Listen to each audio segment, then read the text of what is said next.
Bien, ¿qué tal? Muy buenas tardes, un gusto conocerles. Lo que vamos a comenzar a hacer el día de hoy es que platiquemos, más que sea nada más un monólogo. La idea es que podamos intercambiar también ahí algunas opiniones. Y lo que vamos a platicar en el día de hoy es qué rayos es el patrimonio.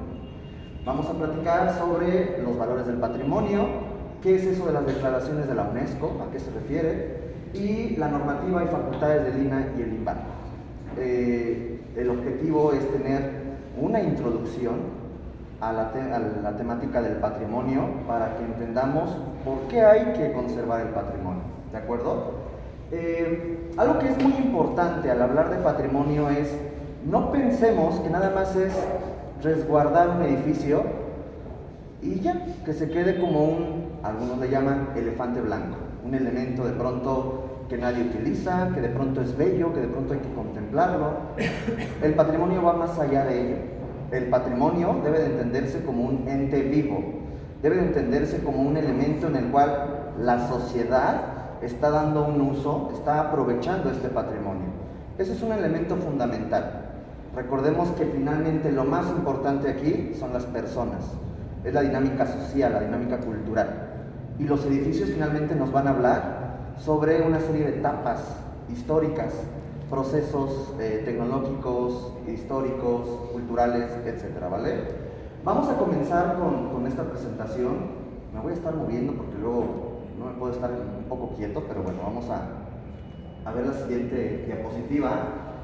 Me gustaría que ustedes me pudieran decir si es que identifican alguno de esos edificios y, de ser así, ¿qué les llama la atención de esos edificios? El Templo Mayor. Escuela de Minería o Palacio de Minería. Correcto. UNAM, el convento de Santa Teresa. El convento, correcto.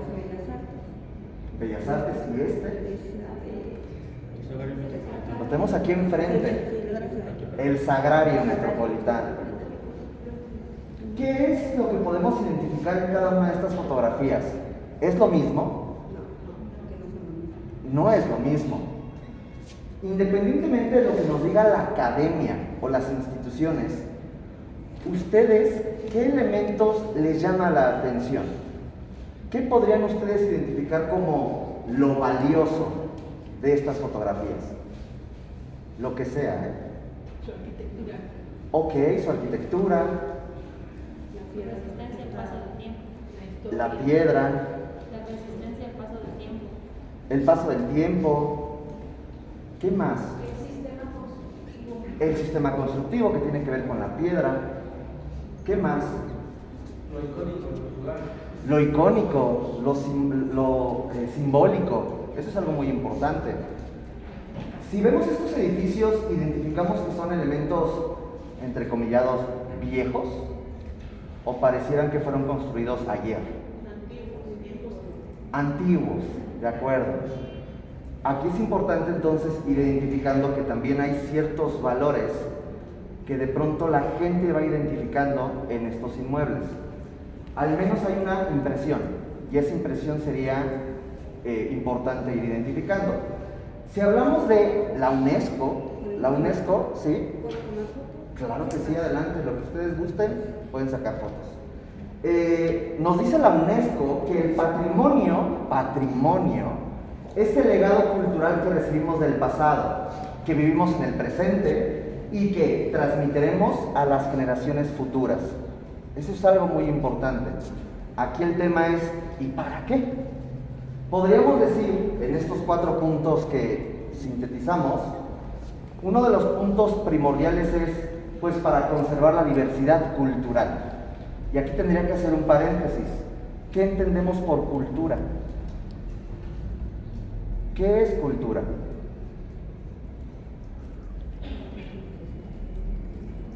¿La arquitectura nada más? No, cualquier manifestación de arte que te permite conocer a una sociedad, sus valores, sus pensamientos. Cualquier manifestación de arte que nos permite entender pensamientos, vale. ¿Qué más? Es un poco identitario, ¿no? Identitario. La respuesta es bien, hasta de broma. La cultura es todo. porque tanto la comida chatarra como la guerra es cultura. Entonces, conservación de la diversidad cultural. Estos edificios es algo así como si fueran unos libros, el cual tienen su propio lenguaje y que nos está diciendo muchísimas cosas. Cómo se entendía, por ejemplo, la dinámica social y cultural de una época específica. Nos está diciendo el cómo se creía o se construía a partir de los avances tecnológicos, de los avances de la ingeniería, la construcción, de la arquitectura.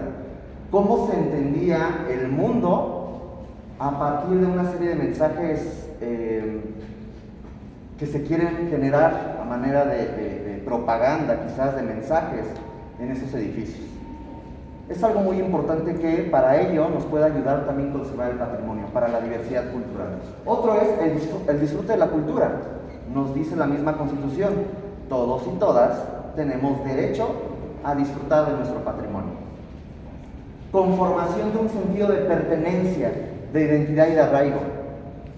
Si el patrimonio no se conserva, tenemos a que podríamos perder esta pertenencia, este arraigo, y de pronto no saber de dónde venimos, quiénes somos. Y también algo muy importante que tiene que ver con el elemento económico es que hay una influencia muy importante para el turismo cultural, ¿de acuerdo? Entonces, el resguardar nuestro patrimonio será algo muy importante justamente para estas cosas: disfrutar la cultura, conservar la diversidad cultural, para el turismo, para entender esta conformación del arraigo, la identidad, etc. ¿De acuerdo? ¿Cómo podemos clasificar el patrimonio? De entrada no le estamos poniendo ahorita ningún apellido, por así decirlo. Patrimonio. El patrimonio podríamos entenderlo de forma muy general, según la UNESCO, como natural, mixto y cultural. A su vez, el patrimonio cultural podríamos entenderlo por tangible e intangible. Y podríamos ver que hay otras clasificaciones que ahorita platicaremos ya dentro del rubro del patrimonio cultural tangible. ¿De acuerdo? Lo que vamos a hacer es un repaso muy general desde el natural mixto para profundizar un poquito en el patrimonio cultural tangible e intangible. Pero sí es importante porque finalmente México, según la UNESCO, tiene la clasificación de varios lugares culturales mixtos y naturales, que es importante que los conozcamos. Comenzando con el patrimonio natural. ¿Qué rayos es el patrimonio cultural? Voy a ponerle aquí un punto para que podamos ver. ¿Listo?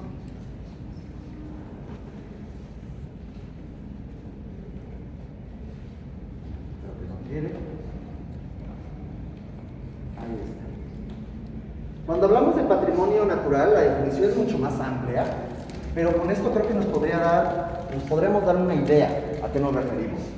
Según la UNESCO, son formaciones naturales físicas y o biológicas que tengan valor universal excepcional, desde el punto de vista de la belleza natural y o científico. Podríamos entender también a las formaciones geológicas, fisiológicas y el hábitat de especies naturales, de especies animales y vegetales amenazadas, de valor universal excepcional desde el punto de vista de la ciencia y o la conservación. ¿En México hay este tipo de patrimonio? Claro que sí. Al menos en los registros de la UNESCO tenemos 6 y se podrán dar cuenta que es muy limitado. En México hay muchísimo más, pero al menos hay una protección ya internacional que es de la UNESCO a partir de la playa, por ejemplo, de Xi'an en Yucatán, o la isla y las áreas protegidas del Golfo de California, el santuario de las ballenas de la biosfera del Vizcaíno en Baja California Sur, la reserva de la biosfera de la mariposa monarca en Michoacán y Estado de México, o la reserva de la biosfera de Pinacate y el gran desierto de Altar en Sonora, o el archipiélago del Revillagigedo en el Océano Pacífico. Estos son elementos que se consideran por parte de la UNESCO como patrimonio natural de nuestro país. Ahora, ¿qué pasa con el otro tipo de patrimonio? Mixto. En el caso del mixto, también le voy a ponerle en zoom, creo que ya podríamos darnos a entender o darnos una idea de qué podría referirse lo mixto. Aquí lo importante es que entendamos que hay una convivencia entre el hábitat natural y el hábitat construido por el ser humano. Se refiere a una visión integral del patrimonio en donde la cultura, la historia, las sociedades, los recursos naturales, los vestigios arquitectónicos, artísticos, los fenómenos geológicos, la vida natural, etc., confluyen para crear mosaicos únicos que se contemplen entre sí, que se complementan, entre sí. Esto es un equilibrio, lo que les decía, entre el hábitat humano, el hábitat construido, pues, y el hábitat cultural. ¿Qué les viene a la mente si hablamos de este patrimonio? Teotihuacán podría ser. ¿Qué otra cosa podría ser? Tulum, sitios arqueológicos. Xochimilco. Fíjense cómo ahí comenzamos nosotras, a identificar que de pronto es muy complicado ponerle un nombre y un apellido a nuestro patrimonio. Porque evidentemente el patrimonio siempre va a ser este reflejo. Sin embargo, la UNESCO tiene declarado 2 sitios, nada más en México. La ciudad maya y los bosques tropicales de Calakmul, en Campeche. Esto está muy cerca de la frontera norte con Guatemala. Y el Valle de Tehuacán y de Cuicatlán, en Puebla, Oaxaca. Que son 2 lugares arqueológicos con una gran relación con su entorno natural. Pero por ahí mencionaron Teotihuacán. Y sí, también Teotihuacán podremos entenderlo como un patrimonio mixto. Sin embargo, la UNESCO no lo ha declarado así. Y lo declara de otra forma, patrimonio arqueológico nada más. Y es aquí donde me gustaría que empezáramos a darnos cuenta que de pronto dicen como la música, que es muy difícil darle un estilo musical a un grupo, a una banda. Igual el patrimonio. Es muy difícil meterlo nada más en un solo tipo de categoría. Muchos de estos lugares patrimoniales tienen varias, o podrían incluirse dentro de varias clasificaciones. Y eso es lo que me gustaría que comenzáramos a identificar. Vamos con el patrimonio cultural. Y el patrimonio cultural, ahí vamos a encontrar que una vez más se diversifica. Cuando hablamos de patrimonio cultural tendríamos que hablar de 2 tipos. Tangible, o sea que lo puedo tocar, e intangible, que no lo puedo tocar. Si hablamos del patrimonio intangible, podríamos entender que es un conjunto de tradiciones, técnicas, costumbres y saberes heredados de una generación a otra, que es importante no perder, que es parte de nuestra identidad, de nuestros pueblos originarios. Encontramos tradiciones y expresiones orales, artes del espectáculo, poesía, teatro, música, etc., usos sociales, rituales y actos festivos, conocimientos y usos relacionados a la naturaleza y el universo, y técnicas artesanales tradicionales. En México de esto hay muchísimo. ¿Alguien me podría dar un ejemplo de algún tipo de patrimonio inmaterial? Día de Muertos. Los mariachis, Día de Muertos. La comida. La comida, que es riquísima. ¿Qué más? Aquí tenemos algunos de esos ejemplos. Creo que México es un país demasiado festivo y la fiesta, en este caso el Día de Muertos, es parte del patrimonio. Tenemos el mariachi, tenemos de pronto los voladores de Papantla, y como tal la UNESCO tiene identificados, o más bien catalogados, estos patrimonio inmaterial. Por ejemplo, la ceremonia ritual de los voladores de Papantla, los parachicos, que es son estos danzantes de Chiapas, la charrería, la pirecua. La pirecua es un canto tradicional de los purépechas. La cocina tradicional mexicana, que es bastante amplia. Tenemos las fiestas indígenas del Día de Muertos, el mariachi. Tenemos los lugares y tradiciones del pueblo otomí y el Centro de Artes Indígenas que se encuentra allá en Tajín para la difusión y la divulgación de la cultura totonaca, ¿sí? Bueno, estaba viendo y no entraría ahí también, por ejemplo, el regirse como usos y costumbres. Sí, claro, tal cual. Este punto de usos y costumbres es parte del patrimonio intangible. Ahorita lo que estamos viendo es cómo la UNESCO ha clasificado o ha catalogado estos. Sin embargo, nos vamos a dar cuenta que hay muchas cosas que no están catalogadas, muchas cosas que no están registradas. De hecho, uno de los que faltan aquí es la Talavera Poblana. En el 2018 se declaró como parte de este patrimonio inmaterial. Entonces, yo aquí preguntaría, en los barrios, en sus barrios o en el centro histórico, no encontramos este tipo de cosas, o a lo mejor sí, pero hay ciertas fiestas o ciertos elementos muy locales.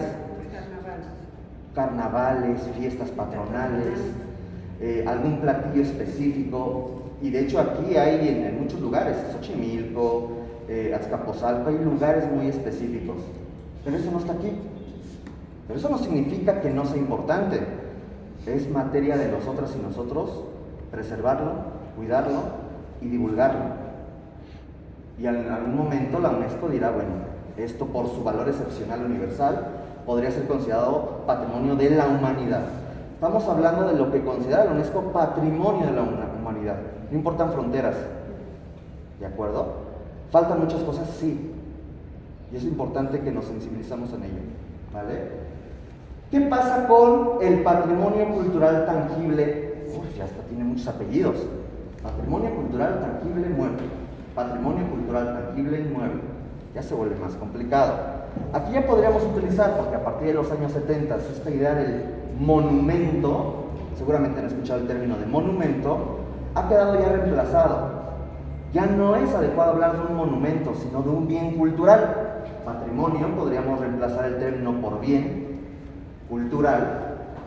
Mueble, me salto ya el tangible, mueble o inmueble. Bienes culturales inmuebles o bienes culturales muebles. Ya desde ahorita podríamos comenzar a entender, si hablamos de un bien cultural mueble, ¿qué les viene a la mente?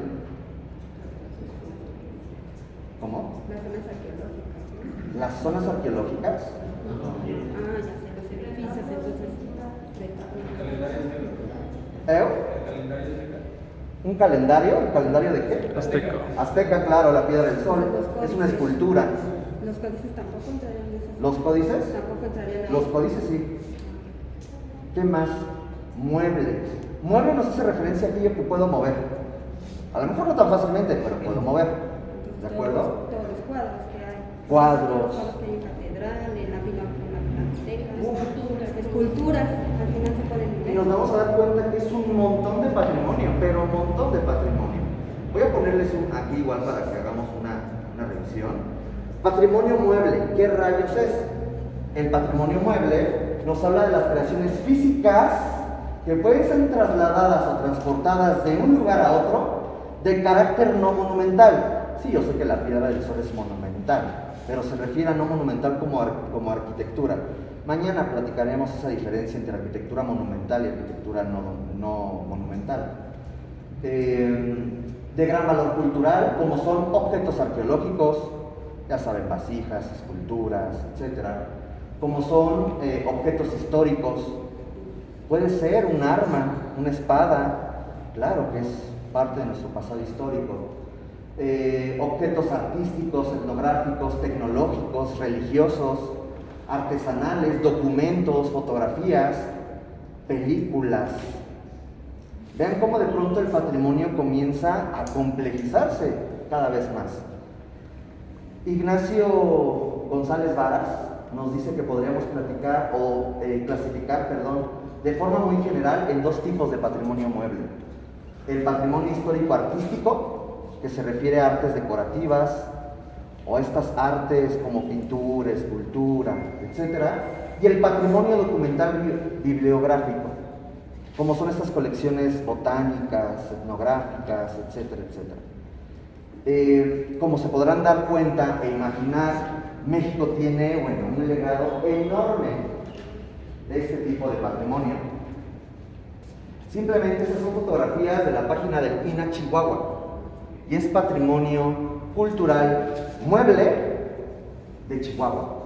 Que encontramos esculturas, retablos, elementos de uso cotidiano, como pueden ser tazas, pueden ser vasijas, puede ser una vajilla, pinturas, etcétera, etcétera, etcétera. Por lo tanto, es enorme ese tipo de patrimonio. ¿Las monedas entran aquí? Sí, la numismática. Armas, espadas, armas de fuego, etcétera, también son parte de este patrimonio. Aquí tenemos, pensé que tenía más fotos, pero no, ¿ok? Entonces, vean cómo de pronto comenzamos a decantar que hay un montón de patrimonio. ¿Qué otro falta? Otro que es igual de amplio, el patrimonio cultural inmueble. Si decíamos que el mueble se puede mover, el inmueble no se puede mover.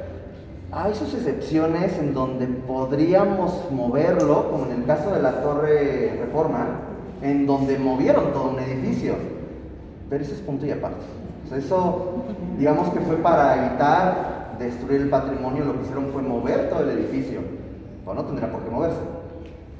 Es un caso específico, al menos no quedó como Reforma 222, que se fijan de un lado quedó un parche, pobrecito edificio, ¿vale? Entonces, para entender el patrimonio cultural inmueble, o bienes culturales inmuebles, voy a ponerle aquí un zoom, y esto nos ayudaría a entender a qué nos referimos con esto, y lo explicaríamos. Si hablamos de creaciones físicas monumentales, de valor excepcional desde un punto de vista artístico, estético, científico, histórico, antropológico, como que aquí podríamos tener esta clasificación que también es del maestro González Vara, que dice patrimonio construido, arquitectónico, vernáculo, bienes culturales inmuebles por destino, ahorita les explico eso, arqueológico, industrial, patrimonio construido. Si hablamos del patrimonio industrial, ¿qué les viene a ustedes a la mente? Fábricas, naves, las minas, la fundidora de Monterrey, que es un ejemplo clarísimo. Ahorita platicamos cuál es el problema de ese tipo de industria. Si hablamos del patrimonio arquitectónico, bueno, es demasiado amplio. Patrimonio vernáculo, ¿les suena ese nombre de vernáculo? ¿Qué será?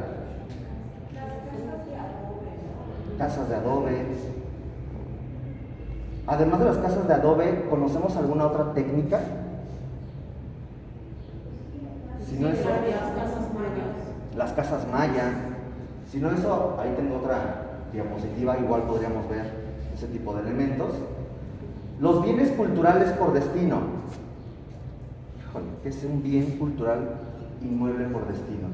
Son los bienes culturales muebles que están pegados al edificio y que quitarlo sería un daño tanto para la obra como para el edificio. ¿Se entiende? Son como colindantes, ¿no? ¿Son como qué? Están colindantes a un monumento histórico.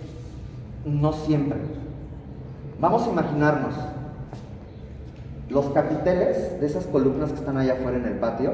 Por sí mismas el capitel es una obra escultórica. Quiero yo resguardar ese capitel en un museo. ¿Qué tendría que hacer? Quitarlo. Como que sería ilógico. Lo quito y daño el edificio. Por lo tanto, a eso nos referimos con un bien cultural inmueble por destino. Otro caso, además de un capitel, ¿qué sería?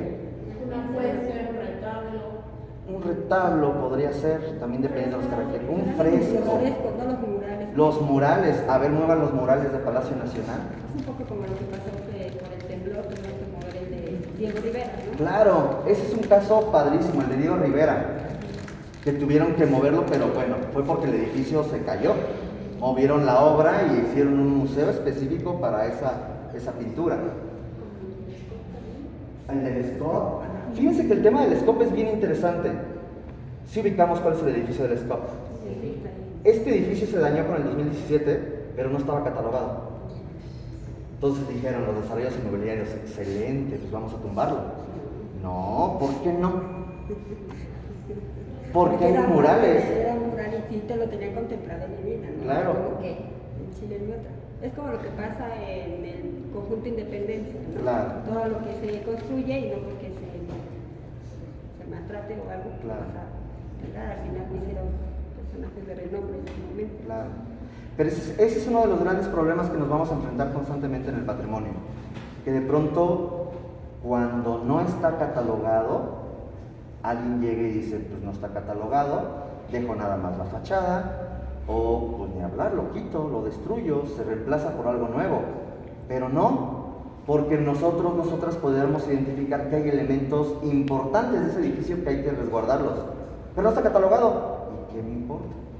Si eso habla de mi pasado, pues entonces sería importante conservarlo. ¿De acuerdo? Cuando hablamos de un paisaje cultural, ese es otro tipo de clasificaciones. Sitios y jardines históricos. Como la Alameda. El pensil mexicano. Pensil mexicano que es ejemplar. Y bueno, no hablemos de cuando arreglaron la Alameda porque... Pues es como quieren empezar a arreglar el parque del bosque de Chapultepec, pero de este lado de lo que es el sitio, hasta tiene museo del sitio y de Claro. ahí quieren moverlo, pues. Claro, ahí donde de pronto uno tiene... ¿sí? El Zócalo es un tema bien interesante, súper interesante, porque nunca fue jardín, pero en el Porfiriato tenemos fotografías que fue jardín, pero fue porque en el Porfiriato se decidió hacer el jardín, pero siempre fue una plancha. Mañana platicaremos un poquito de eso cuando hablemos de la historia de la ciudad, ¿vale? Itinerarios culturales. Los itinerarios culturales se refiere a estos caminos que dejan, por ejemplo, los peregrinos. Pero no hablo tanto de los peregrinos de la Virgen de Guadalupe, porque la ciudad se ha transformado mucho. Pero sí podríamos hablar, por ejemplo, de los huicholes y el Wirikuta. ¿Han escuchado de ello? En San Luis Potosí hay todo un camino en donde los huicholes, por sus ceremonias, consumen el peyote. Y hacen una serie de ofrendas, tienen una serie de rituales específicos y ofrendas. Todo eso es un itinerario cultural que se tiene que preservar, ¿vale? Aquí tenemos algunos ejemplos para que podamos platicar de ello. ¿Alguien ubica este edificio? El Templo de la Enseñanza o de la Virgen del Pilar, que era un antiguo edificio religioso conventual femenino. Y díganme ustedes, voy a ponerle zoom para que ustedes me digan, independientemente del tipo de valor que pueda tener, díganme ustedes qué les llama a ustedes la atención, qué les sorprende de esto. La ornamentación, a eso se le llama barroco exuberante, por el tipo del manejo de la portada, con sus pilastras, sus elementos decorativos, el tipo de ventanas, etc. ¿Qué otra cosa nos llama la atención? Que puedan decir ustedes, es valioso. Imagínense, voy a poner un tema hipotético, que llega algún arquitecto y vamos a tumbarlo y vamos a poner ahí un Oxxo. Casi no hay Oxxos, entonces vamos a poner ahí un Oxxo. Ahí no hace falta, ahí está la atracción. Ay, no, pero vamos a poner un 7-Eleven. Un McDonald's. La Virgen del Pilar, justamente. ¿Cómo podrían ustedes defender este patrimonio si alguien quiere llegar y decir, voy a quitarlo y voy a poner aquí vivienda, se necesita vivienda?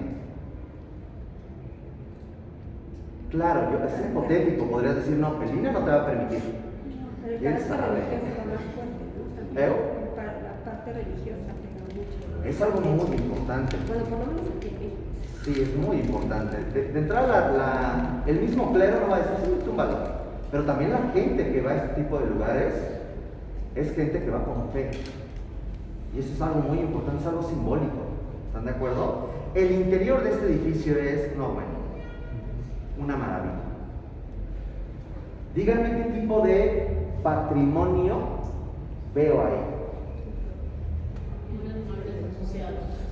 Los bienes muebles asociados o por destino, como que estas pinturas impresionantes que tenemos a los lados, el mismo retablo de pan de oro, igual como parte de este barroco exuberante, Hasta las cortinas. las cortinas. Fíjense, es bien interesante porque sí saben qué hay atrás o qué había en esos espacios. Donde se ponían las monjas. Las monjas.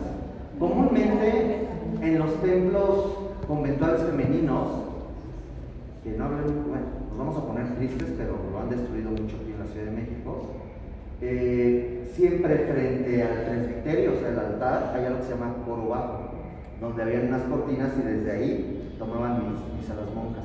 En este caso, por la disposición de la manzana, las monjas se encontraban atrás del presbiterio. Entonces las monjas te veían, más tú no las podías ver. Cantaban y tomaban la misa. De pronto, el tumbar este edificio de entrada ya se perdería esa idea funcional del pasado, de cómo estaba funcionando ese tipo de edificios. ¿Qué otra cosa nos llama la atención de aquí? Vean simplemente los elementos arquitectónicos. Aquí hay, apenas se alcanza a ver, pero hay un arco y dentro del arco hay otro arco polilobulado de 3 lóbulos. Y es una locura, y es una presunción arquitectónica de vean lo que estoy haciendo. Simplemente todos los elementos decorativos y ornamentales que encontramos aquí, esto que es la gradería para las monjas enfermas, para que no tuvieran que bajar, todo esto que estamos viendo es parte de un pasado que el día de hoy ya no funciona como tal. Es nuestra abuelita y nuestro abuelito que nos está contando historias del pasado. Es un libro, insisto, y nos está diciendo muchas cosas para entender. Si hablamos, por ejemplo, del patrimonio vernáculo, que es otro tema, ahí tenemos 2 edificios. Ya por ahí alguien había dicho del patrimonio de la Casa Maya. ¿Qué identificamos de los materiales de esa Casa Maya? Vamos a ponerlo otra vez. A ver, ¿qué tipo de materiales o elementos nos llama la atención? Esto está en Yucatán. Es la fibra de coco, ¿no? Creo. Ok, El techo, podríamos decir que es un elemento vegetal, es un elemento natural. ¿Qué otra cosa? Está tomando elementos de la región. ¿Qué más? pues está respondiendo al clima de la región. Al clima de la región. Fíjense, eso suena hasta como demasiado lógico. Pues hay que hacer una arquitectura que retome elementos de la zona y que además se aclimate al lugar, ¿de acuerdo? Aquí podemos ver varias técnicas. Detrás de ese tipo de cubierta de muros se le llama bajareque, y el bajareque es un trenzado de madera con un enjarre, un repellado de lodo o de cal, que de pronto ahí podemos ver que no ha tenido mantenimiento, y cuando no hay mantenimiento pues se pierde. Seguramente eso lo van a ver miércoles, jueves, cuando hablen algunos elementos de conservación y restauración. Pero hay un tema importante que depende de todas nosotras, todos nosotros y de ustedes: el mantenimiento. Hay que ser guardianes de nuestro patrimonio, porque ustedes no le van a meter mano al patrimonio, podría salir hasta peor en muchos de los casos. Y miren que hay casos ahí en todos lados que, caray. Pero cosas tan básicas como barrer, si hay una grietita pues la arreglamos. Ese tipo de cosas básicas sí se podrían hacer. Aquí esto ha quedado un poco en el olvido. No sé si alguien ha andado por ahí en esas zonas y vemos que de pronto está la casa como en el traspatio a un lado y del lado una caja de concreto. Sí. ¿Es lógico? No, ni por el calor, la lluvia, es ilógico. Pero hay esta idea del falso progreso que nos ha llevado a entender que esto es como de pobres. Pobre el que lo piense así, realmente.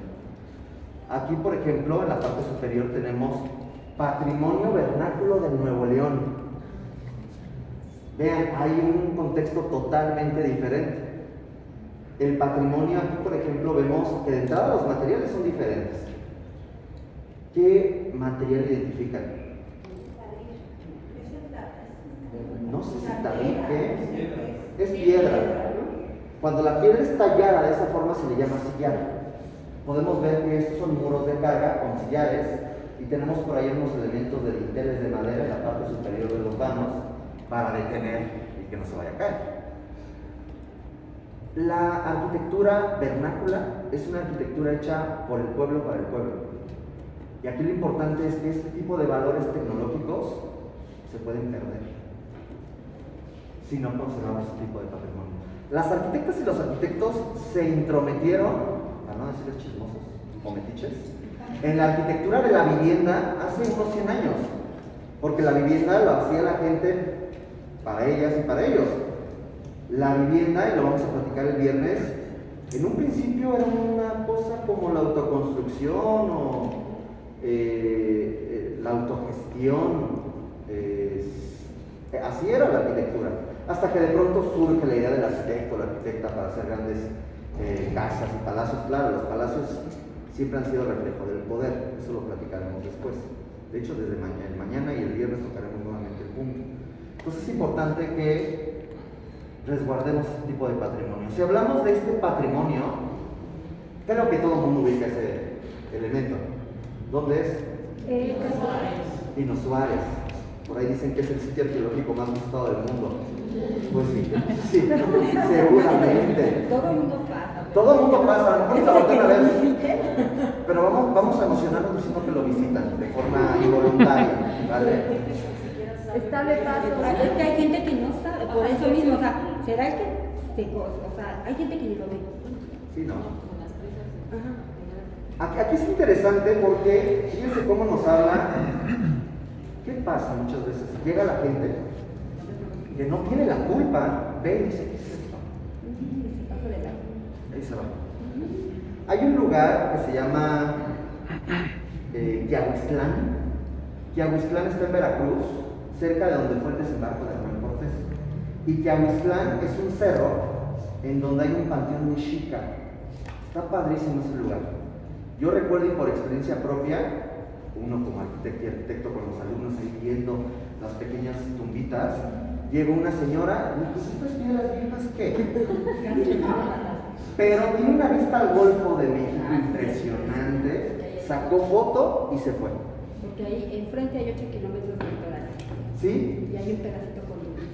Es un lugar impresionante y poco conocido, ¿no? En Bueno, es comparación que con otros solamente lugares. lo sabes si entras al Museo Antropológico que está en Jalapa y te das cuenta, eso casi hasta el final. Sí, también hay gente que ni siquiera recorre las 8 salas. Ese es Y un esa gran última problema. parte es exactamente donde explica y te dice cómo llegar. Y Entonces ese la es un gente gran se va, problema. por ejemplo, su punto medio generalmente es Veracruz y de Veracruz, no, pues vámonos hasta o te vas a Nautla o vas a la zona arqueológica, pero no pasas, o sea, no pueblear, no sé si sea correcta la palabra, pero como no sé, ahora con las playas, pues no te paras en cada playa. Sí, claro, claro. Y está después de Laguna Verde y también. ¿No será un problema de divulgación, de difusión, de la gente si llega y ve este patrimonio y dice, no lo entiendo? Pero no hay nadie ahí. O sea, deberían de poner a alguien ahora que está tan de moda. Deberíamos de, o sea, eso sería una buena propuesta. Al final, una vez lo decía, hay que mirar el centro histórico con otros ojos. Pues este tipo de lugares, poner a alguien ahí que pueda dar explicación. Al final hasta entra gente extranjera porque usan el metro. Sí, claro. Y ellos igual pasan de largo. Claro. Culpa del día también. Claro. Pero culpa también de quienes están ahí. Porque lo peor es que le preguntas al policía y el policía no sabe. No, y a lo mejor no tendría por qué saberlo, a lo mejor, porque luego mueven a los policías. Pero fíjense cómo es un tema que de pronto se vuelve, uno podría decir, pero es un tema importante. Yo no sé si poner a una persona ahí sería lo ideal. ¿Qué otra cosa se nos ocurriría? Pero luego la gente no lee ni la señalética, Sí. entran al metro y ven la exposición y pasan de largo. Entonces, también es una falta, creo que desde casa, de no leer. De cívica y de no leer. No, pero yo he pasado y está el muro que tú vas así entre la gente y dice Hécatol, templo Hécatol. Sí, Entonces, sí, hay O sea, exacto. no, sí. Pasa como en el Zócalo también en las maquetas. Salen y lo Totalmente ven, de acuerdo. pero no hay, o sea, no hay como que te detenga. Por eso te digo, al final. Creo que tendría que ser un esfuerzo multidisciplinario definitivamente, porque los letreros me encantan porque me acerco como para ver cómo se dice en maya, así se dice en francés y ya me voy, o sea, es como entretenido eso, y hasta ahí. Bueno, pero si no, entonces para acercar a los niños, que es lo que les gusta Eso. mucho, por ejemplo, a lo mejor un video. Claro. Y es lo que hicieron hasta en el Museo del Templo Mayor. La exposición anterior, la leyenda de los 4 soles, la leyenda de los soles estaba diferente. Ahora la pusieron en un panel así de chiquito, les digo, ni que no vaya a leer. Sí, Si claro. los niños no entraron a la exposición pasada y los traigo a la nueva, Claro, pues, definitivamente. y es bueno porque, por ejemplo, la maqueta que está interactiva jala mucho la atención. Eso. Una contribución, a lo mejor poner horarios específicos y decir, Claro. ok, viernes y sábado y domingo, que es cuando la gente sale más con niños, pongo un interactivo ahí dentro y lo echo a funcionar. Claro. Entonces, también un niño va a contemplar, es que al final creo que tenemos una parte de generación de los que odiamos los museos, por cómo nos enseñaron en secundaria. Claro. Ajá. Digo, a mí me pasó, yo también fui niña de esas, pero no tuve esa mala experiencia Sí. porque no dan diferente. Pero ahora los niños, pues si todo está tecnológico, pues algo, al final hay formas, tampoco es tan caro. No. Y si al final hay que aprovechar estos espacios y México Claro. cuenta con muchos, pues hazlo. Totalmente. ¿No? Eso de es algo acuerdo. que, por ejemplo, cuando yo soy guía aparte de todo, es algo que me gusta hacer, sobre todo con los niños. Súper básico y rápido y les haces que tengan ahí la atención, hasta con los jóvenes, porque con los jóvenes tienes que ser muy así como ahorita, su plumita para que, y deberían de hacer una de colores y que sonara, ¿no?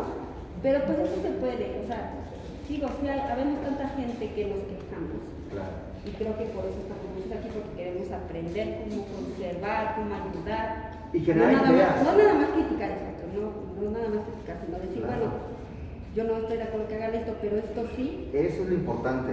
No nada más decir todo está mal, no, pues todo está mal. Pero ¿qué proponen? ¿Qué voy a proponer yo?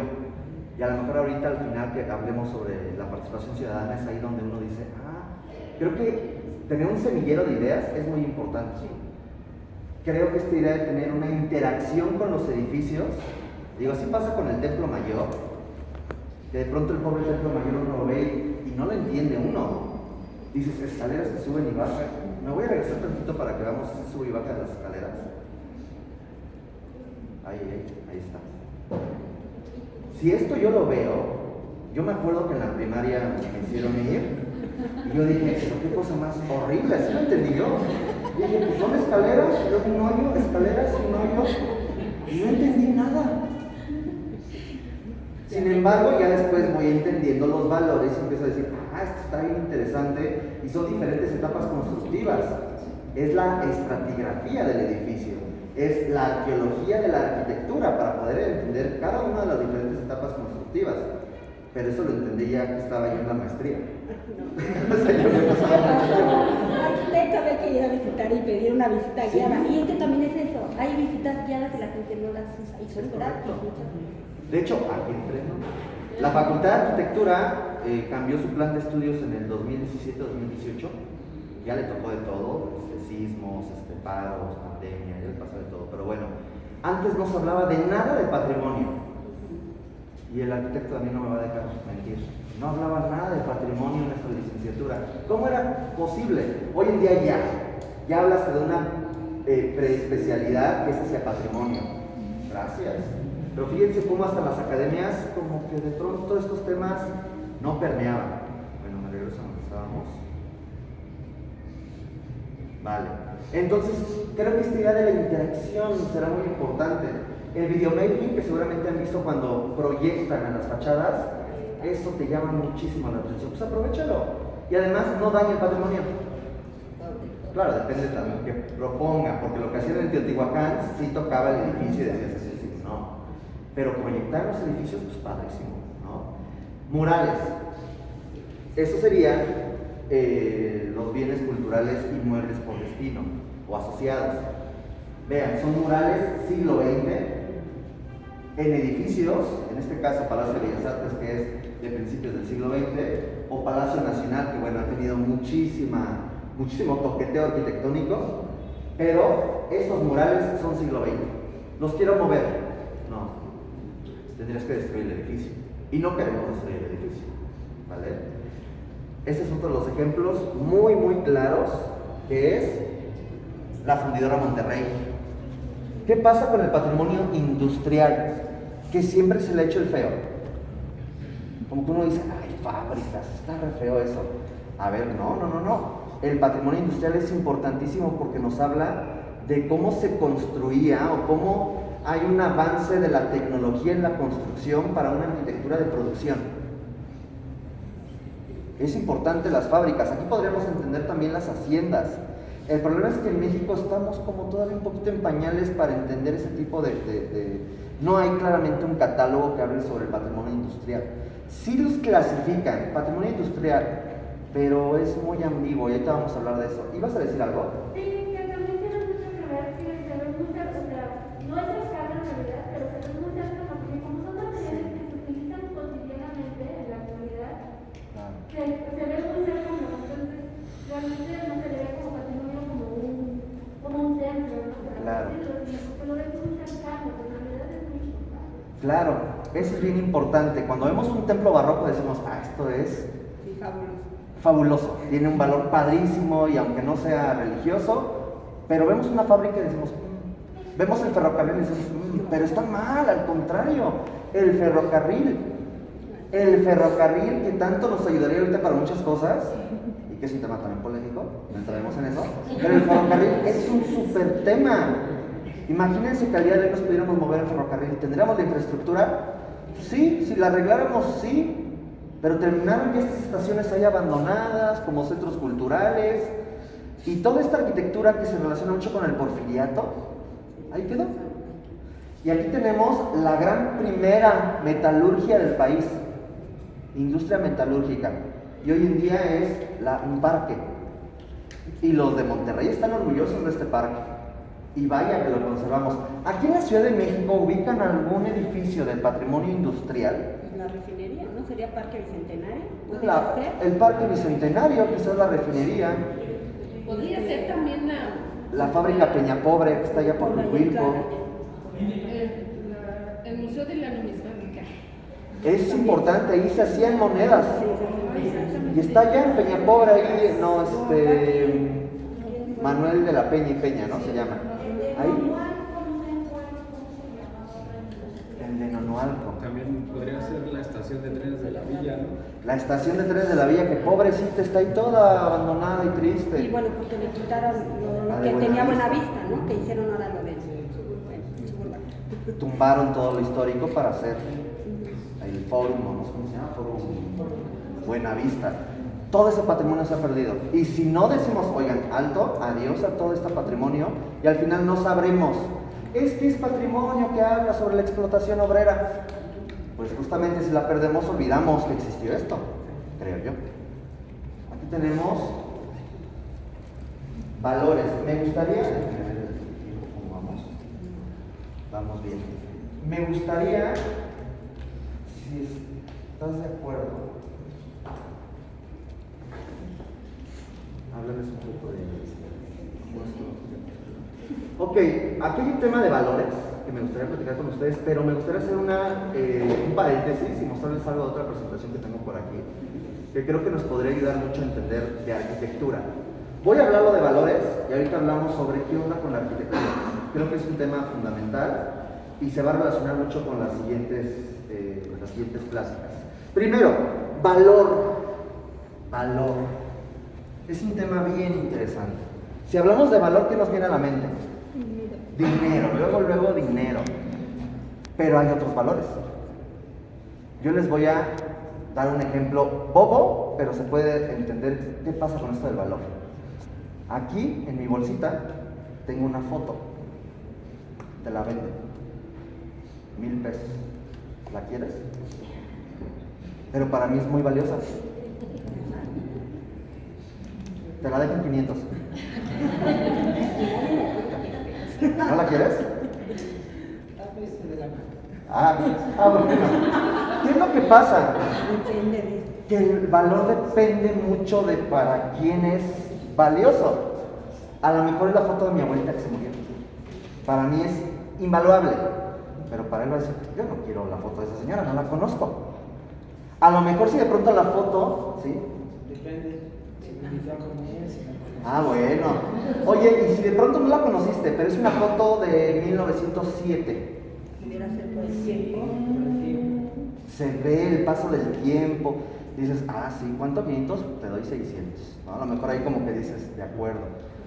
Así me pasó a mí, esto ya es como una anécdota personal. Mi papá falleció ya hace algunos años y encontré entre sus cosas un montón de fotos de mi abuela que no conocí. Y son fotos que de pronto la familia dice, ay, qué miedo, es gente que no conocemos. Yo me fasciné por el valor histórico, tecnológico de esas fotografías, y la firma, y cómo escribían, y bueno, encontré hasta la boleta de mi abuela, 1920 y tantos. Para mí es un patrimonio padrísimo, no sé qué hacer con él. Ahí lo tengo guardadito en la cara. Pero mi familia, tíralo, ¿cómo tíralo? No, hombre, esto es, híjole, para mí padrísimo, ¿no? Bueno, será porque me gusta esta temática. Pero simplemente tener una fotografía antigua, dices, ya tiene un valor. ¿Quién sabe quién era la señora? Pero tiene un valor.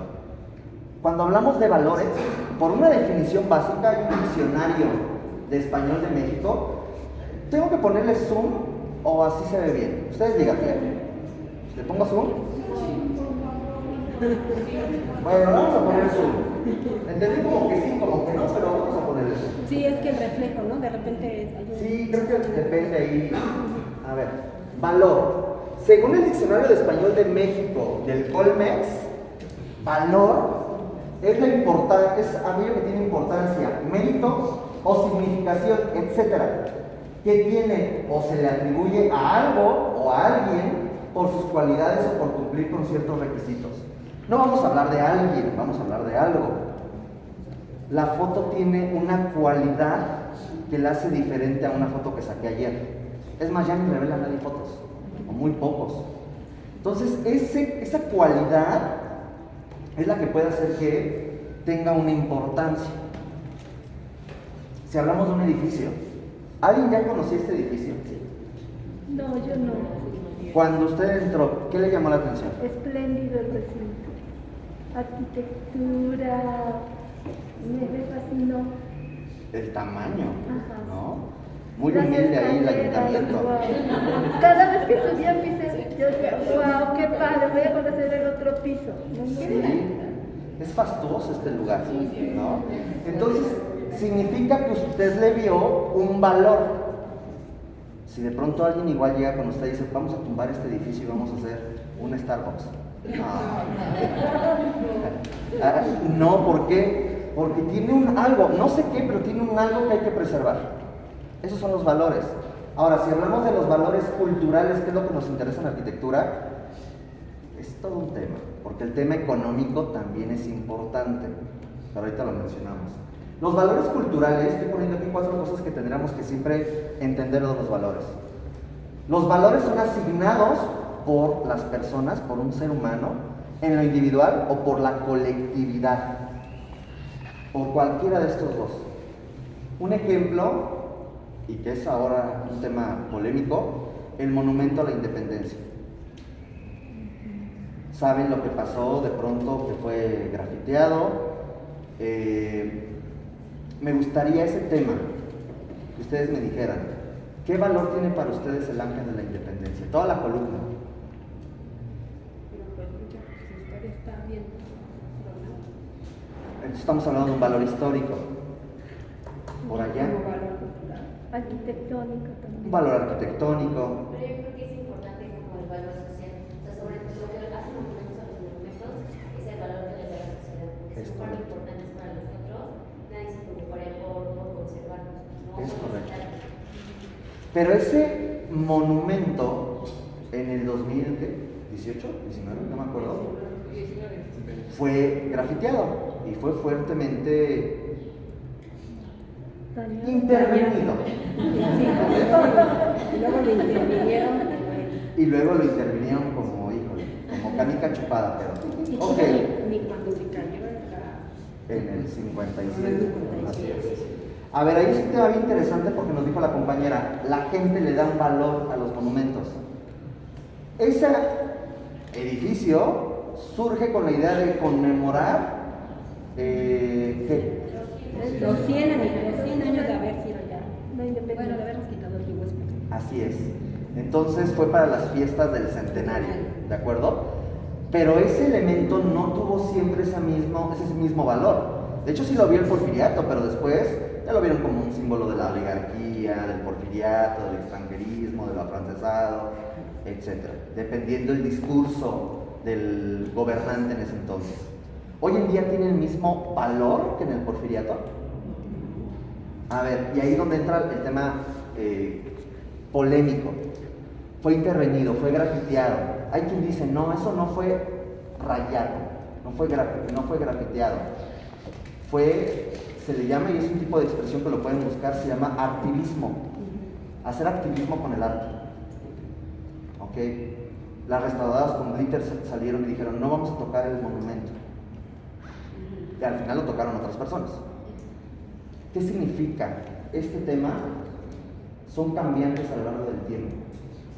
Significa que hoy en día es más importante y evidentemente decirle, estamos hartos de tantas muertes y de esta forma llamamos la atención.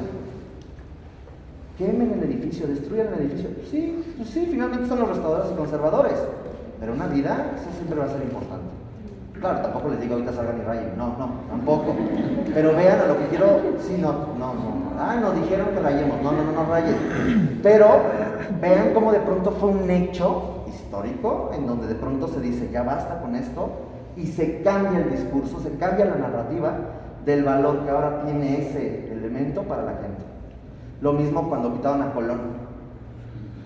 Habrá posturas muy conservadoras que digan, no, es que Colón, perdón, pero Colón ya debe estar en un museo. Perdón. Creo que la idea de las estatuas fue algo muy del siglo XIX para atrás. Hoy en día estatuas, como que ya es muy anacrónico poner estatuas de personajes ilustres. Ya no, a mi punto de vista. Pero lo siguen poniendo. Pero lo siguen poniendo. Entonces, al final, también depende del gobierno y todo. Exacto. Porque al final es lo mismo. No pusieron una imagen, o sea, no es tal vez no es una estatua, pero al final es lo que quieren poner ahí. Entonces, el pensamiento no, hay como, para algunas cosas, ¿no? Como para lo que les conviene. Por ejemplo, las nuevas estatuas de las mujeres. Sí, que es una silueta, ¿no? De la mujer. Pusieron nuevas. Sí. Se hicieron como a 6 personalidades. Es que están peleando con cualquier o sea, están las esculturas de mujeres para colocarlo, pero aún no deciden cuál. Y ha sido una polémica cuál queda mejor. Entonces, esculturas. Yo diría que ya es cultura para ti, no puede ser otra cosa. Ya con el simple acto de lo que se hizo ahí de la intervención, ya con eso hay un simbolismo. Punto. Y va a ser recordado por esa actividad. Entonces vean cómo de pronto puede ser polémico, pero es interesante. Porque si un edificio, un elemento ya no tiene el valor que la academia dice o los institutos dicen, pues entonces, ¿qué lógica tiene conservarlo? Y es ahí donde uno comienza con los problemas de conservación y restauración. ¿Qué otra cosa nos habla de los valores? Los valores son matizados por la cultura, tiempo y espacio en el que se identifiquen o analicen. A ver, no es lo mismo entender un edificio, como otra vez en la Columna de la Independencia, para el siglo XX principios, que para hoy siglo XXI. No podemos maltachar un edificio que fue parte de la oligarquía porfiriana y decir, esto está mal, túmbalo. No, a ver, es parte de nuestro pasado. Es que es un pasado, no te gusta ese pasado ni hablar, pero es tu pasado. Son tus cicatrices. Y si las borramos, las olvidamos. Eso es importante también. Y lo repetimos, que la verdad nos encanta repetir las historias. Ahorita vemos ciertas cosas que decimos, esto ya lo habíamos vivido, pero en fin. Son valores adheridos al objeto arquitectónico. Eso es importante. Eso, ese algo, ese valor, ese intangible, está pegado, es parte del edificio, a consecuencia de su existencia, importancia o cualidades. Aquí es importante que entonces podamos entender que hay muchos tipos de valores. Ahí hay valores culturales. Si estoy poniendo con un letrerito verde, está por ejemplo estos valores socioculturales, simbólicos, espirituales, arquitectónicos, arqueológicos, científicos y académicos, que son un montón, ¿de acuerdo?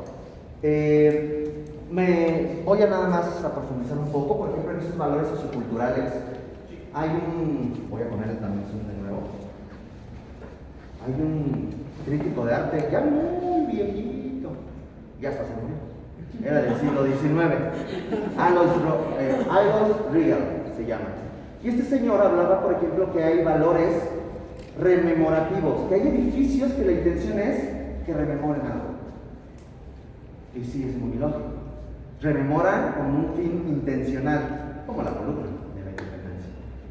O que tiene un fin histórico, que finalmente la gente le va a dar un valor histórico porque tiene una pátina. La pátina es aquello que lo hace ver antiguo. Y por lo tanto, si es antiguo, es importante. ¿Vale? Y este valor antiguo que es mucho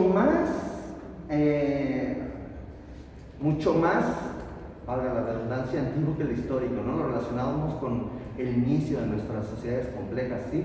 Aquí yo tengo una duda, igual, perdón, pero... Sí, no hay problema.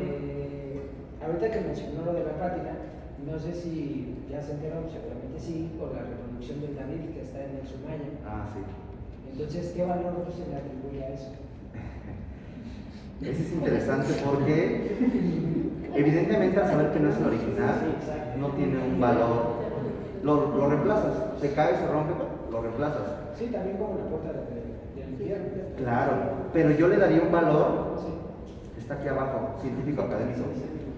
Quizás será la única oportunidad para las personas de conocer al David. Es como cuando trajeron la famosa Capilla Sixtina. Claro. ¿No? Permitieron que la gente tuviéramos la oportunidad de conocerlo. De vivirlo. Y de vivirlo, porque probablemente no tengas la oportunidad de ir. Claro. Entonces ahí entra otro valor. No será un valor de antigüedad, no será un valor histórico, pero creo que es un valor académico, ¿no? Y yo también pienso, cuando Sí. yo lo fui a ver, pienso que también tiene un valor de salud. Porque tú, o sea, ¿a cuántas personas hay, no sé, por problemas de comida, todo, que están obesas y entonces dices, oh caray, yo puedo estar así? Pude haber estado así si cuidara mi cuerpo. Pienso que también es un... Ahí entraremos en un problema de los estereotipos. Y hoy en día, con toda esta idea de la gordofobia o de etcétera, pues creo que el David es parte de un estereotipo muy marcado de personas que a lo mejor nunca seremos así, ¿no? Bueno, Pero yo soy budista y hacemos un tipo de yoga que la verdad, o sea, los yogis tienen un cuerpo claro. muy parecido. ¿Dónde meteríamos esto? Aquí hay un rubro que se llama lo estético. Exactamente. No entendamos que lo estético es sinónimo de belleza. No, va más allá. También lo feo puede ser estético. Lo cómico, lo burdo, lo grotesco puede ser cómico. Sí, Entonces, vean cómo de pronto hay muchos valores. correcto. Hay valores contemporáneos, nos dice Alois Rieger, de uso, un valor artístico. En el caso del valor arquitectónico, hay un arquitecto de nombre José Villagrán García, que nos dice que los edificios tienen un valor útil, tiene un valor lógico en cuanto a su materialización o su estructura, tiene un valor estético que tiene que ver con lo morfológico, lo expresivo o lo social. Ese es un tema bien importante, que el edificio tenga una función social. De no ser así no tiene sentido el mismo edificio. Y bueno, los que habíamos dicho aquí, valores simbólicos, espirituales, arqueológicos, científicos, académicos, etc. Se podrán dar cuenta que entonces al hablar de valores, son un montón de valores. Y es muy subjetivo. Por lo tanto, puede ser que el monumento a la revolución, ¿qué significa para ustedes el monumento a la revolución? Si de pronto uno lo ve y dice, estoy orgulloso de la Revolución Mexicana. Enterraron a los enemigos entre sí. Al que mató al otro lo enterraron al lado. Como que de pronto uno dice, si ellos vivieran dirían, oye, no me hagas esto, ¿no? Me enterraste con el que me mató, gracias.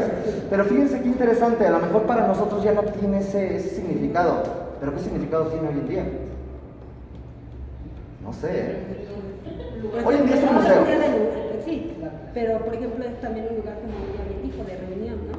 Claro. Cuando movilizaron, por ejemplo, de que aquí en la Alameda se hacía la verbena para Reyes y Los mandaron para allá. Santa Claus, ¿verdad? Lo mandaron para allá. Sí, claro. Y entonces ahora se ha vuelto un punto importante y ahora que le agregaron las famosas fuentes, Claro. ha servido para colocar muchas de las, ¿cómo podríamos decir? Estas actividades itinerantes. Las traspasaron. Claro. Entonces se ha vuelto un punto, o sea, es antes como el famoso Sambors de... ¿Azulejos? No, el otro, el que está abajo de la Reforma, ¿se acuerdan? En la esquina precisamente de la cuadra. ¿Perdón? Era como el punto que llegabas, ¿no? Y decías, ¿dónde te veo? En el Sambors de la Fragua. Ok, ahora no dices el Sambor de la Fragua, ahora, o sea, no dices, no, nos vemos en la Alameda, no, mejor en Monumento a la Revolución. Ok. Porque yo creo que también por eso han puesto los espacios alrededor de... Entonces tiene un valor urbano, La gente lo vive, Y un también valor ya- social. sí. Vean cómo de pronto ya tiene otros valores, aunque no sea estrictamente histórico y arquitectónico, que lo tiene. Es un edificio del Art Deco que retoma un elemento del eclecticismo neoclásico del porfiriato, etc. Pero ahorita lo tomamos más como una referencia urbana.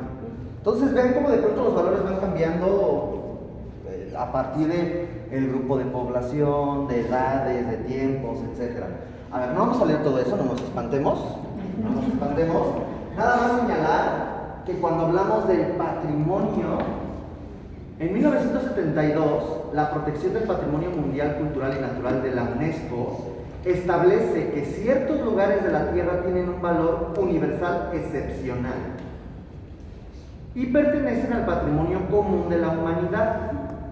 Son únicos e irreemplazables. Eso es algo muy característico del patrimonio, es único e irreemplazable. Y pertenecen al patrimonio, ya estoy leyendo mal, ya. Y debe tener condiciones de integralidad y autenticidad. Eso es muy importante, debe mantener toda su integridad, o sea, sus partes intactas, y debe ser auténtico. Asimismo, deben tener un sistema de protección y gestión que garantice su salvaguarda. Eso es lo que nos dice la UNESCO respecto al patrimonio. Ahora, hay criterios de selección. Estos criterios, de hecho ahorita les voy a poner ahí un código QR para que lo escaneen, que les interese, y los va a mandar a la lista del patrimonio de México, ¿de acuerdo? Tiene varios criterios para que el patrimonio sea considerado de la humanidad. En México la verdad es que estamos bien favorecidos. Tenemos 35 lugares considerados patrimonio de la humanidad, 27 como bienes culturales inmuebles, 6 como bien natural, 2 como bienes culturales mixtos y 10 bienes culturales inmuebles, intangibles, perdón, que es lo que habíamos ya leído, el mariachi, la comida, etcétera, etcétera. Significa que somos el 7º país con mayor patrimonio declarado por la UNESCO y somos el primero de América, tanto de Latinoamérica como incluyendo Estados Unidos, aunque les duele a Estados Unidos. Tenemos más patrimonio cultural, ¿vale? Ahora es interesante porque en 1987 es cuando comienza México a aparecer en esta lista. Y los primeros edificios o sitios en ser considerados patrimonio de la humanidad es el Centro Histórico de la Ciudad de México y Xochimilco. Centro Histórico de Oaxaca y Monte Albán, Centro Histórico de Puebla, Teotihuacán y Palenque, 1987, fueron los primeros. Tenemos más, un montón. Simplemente lugares como Guanajuato, Zacatecas, lugares como Paquimé, Uxmal, Chichén Itzá, el acueducto del Padre Tembleque, que creo que fue en el 2015 o 2018, que es una de las obras hidráulicas más importantes del virreinato. Ciudad Universitaria o la Casa Estudio de Luis Barragán son parte de este patrimonio artístico declarado como parte de la humanidad. Entonces, México tiene y le faltan muchísimas cosas más por declarar. Aquí la pregunta es, ¿y entonces lugares como, no sé, Azcapotzalco, qué? Como no está ahí, entonces lo tumbamos? No. Todo lo que estamos hablando es la declaración de patrimonio de la UNESCO, pero México también hay organismos locales, nacionales, que hablan de resguardar el patrimonio. El que habíamos mencionado, pero también el que no está mencionado por la UNESCO, comúnmente a partir de catalogaciones.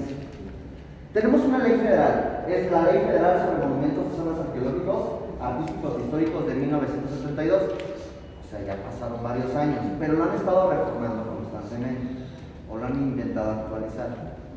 Aquí es importante que señalemos que tal cual esta normatividad nos dice, el patrimonio se va a dividir en 3 tipos de valores.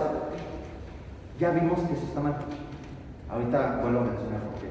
Patrimonio arqueológico, histórico y artístico. El histórico y arqueológico, el INAH es el que se va a encargar de su salvaguarda.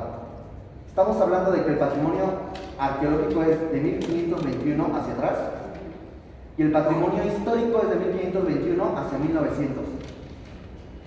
Y luego está el INVAL de 1900 hasta, creo que 30 años después de que murió un artista del siglo XX. Y ahí es donde comenzamos con los problemitas. ¿Qué pasa? 1900, el porfiriato seguía. Entonces hay edificios del porfiriato que están catalogados por el INAH y otros por el INVAL y otros por ambos y otros por ninguno de los dos. Dices, ay. Y ahí es donde entra CEDUBI y la PAOT, en donde también pueden catalogar. ¿Cuál es el problema? Cuando ni PAOT, ni CEDUBI, ni el INAH, ni el INVAL tienen catalogado un edificio que tiene gran valor y que ustedes lo identificaron, pero no está catalogado. ¿Sí? Yo ya llevo eso checando lo del CEDUBI, igual te pide la dirección del inmueble y todo, la ingresas y te da como una ficha técnica, pero específicamente, lo que no entiendo muy bien, ¿qué valor le atribuye? Sí, es que no es su competencia directa. Es CEDUBI, dice CEDUBI. Entonces, hay una ambigüedad ahí, porque no es su competencia directa. La competencia directa sería el INAH o el INVAL. Entonces, tal cual en la ley federal te dice como qué elementos podrían considerarse, pero te dice la misma ley, aquello que la ley no considere, vamos a basarnos entonces en lo que dicen los tratados internacionales. Y es ahí donde encontramos ICOMOS. No sé si alguien ha escuchado de ICOMOS. Es el Consejo Internacional de Monumentos y Sitios. Y México tiene sus oficinas ICOMOS. Y aquí tiene un montón de cartas del patrimonio. Y entonces lo que no viene ahí en esa ley, lo vamos a complementar con las cartas de recomendación de patrimonio de ICOMOS. Por ejemplo, hay una carta que es París, la Declaración de París 2012, creo, no recuerdo bien, en donde dice el patrimonio tiene que ser un motor de desarrollo para la gente, si no, no tiene sentido. Fíjense qué interesante nos está diciendo. La carta de Florencia nos habla de cómo tiene que protegerse los jardines históricos. La carta de Washington, por ejemplo, nos dice cómo tenemos que resguardar los sitios o centros históricos de las ciudades. La carta de Venecia, que es básica, nos dice cómo hay que conservar, restaurar, integrar, reintegrar, etcétera, el patrimonio. Seguramente esos conceptos los van a ver más adelante. Quien le interese, me regreso tantito, puedes escanear este código QR y te manda los 35 sitios declarados por la UNESCO como patrimonio. Pero ¿y lo que no está catalogado? Lo que no está declarado por la UNESCO, ¿qué hacemos? ¿Me Sí. permites una participación? Claro que sí. Me gustaría hacer una aclaración para que nos quede como más entendido a todos. Sí. Que más que categorías de esto, el patrimonio se divide en las temporalidades. Claro. Que conocemos como tres: el arqueológico, el histórico y el artístico. Así es. Los dos primeros le tocan al INAH principalmente, y el tercero, que es el artístico o el contemporáneo, o el que conocen del siglo XX, al INVA. Pero estas dos dependencias son a nivel nacional. CEDUBI, a diferencia, es a nivel local. CEDUBI solo trabaja para la Ciudad de México y como tal, la dependencia de CEDUBI, hay otras en algunos estados, una oficina que... Por ejemplo, Bellas Artes sí está catalogado por el ITAL, pero el actor latinoamericano no. Es donde uno dice, ¿lo podría tumbar? Pero Sí, pero no. Sí. Sí, ni los terremotos. ¿Sí? Bueno, por ejemplo, a lo mejor que estamos, tenemos que tener también el entendido de que hay dos maneras de catalogar, y una es la declaratoria, que la declaratoria protege a un bien inmueble realmente, porque ese sí legalmente te queda escrito que no, y otra es la catalogación.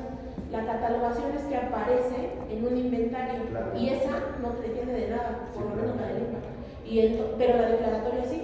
Y de declaratoria del patrimonio moderno en nuestro país solo tenemos 52 inmuebles. 52. Sí. Y de los de INAH son... ¿Cuál es el papel ahorita de la Secretaría de Cultura? La Secretaría de Cultura es la que está arriba de estas dos institutos. Recordemos que antes eran dependencias de la Secretaría de Educación Pública, pero se independiza o la separan y la Secretaría de Cultura ahora es la que se encuentra sobre estos dos institutos. ¿De acuerdo? Entonces, el patrimonio es vasto. ¿Dónde podemos verlo? Si ustedes googlean red de zonas arqueológicas de Lina, les van a salir los 193, ¿me equivoco? 193 sitios arqueológicos del país. Y ahí vienen además clasificados por estados y te dice cuáles están abiertos y cuáles están cerrados. Eso es el INA, ¿vale? Y obviamente si uno le da clic al sitio arqueológico te manda su página específica. Hay otro que el de los 16,000, que muchos de estos sobre todo se vieron beneficiados por los decretos presidenciales, que dijeron, a ver, esta zona y esta zona y esta zona y de esta temporalidad son patrimonio histórico. Entonces, si ustedes entran al Catálogo Nacional de Monumentos Históricos Inmuebles, se van a dar cuenta, le dan en consulta pública y de pronto le dan en búsqueda avanzada y les va a salir ahí, voy a ponerle zoom. Pueden ustedes ponerle el nombre del edificio o el tipo de ficha, o aquí está si es monumento histórico, si es un bien inmueble de valor cultural, etc.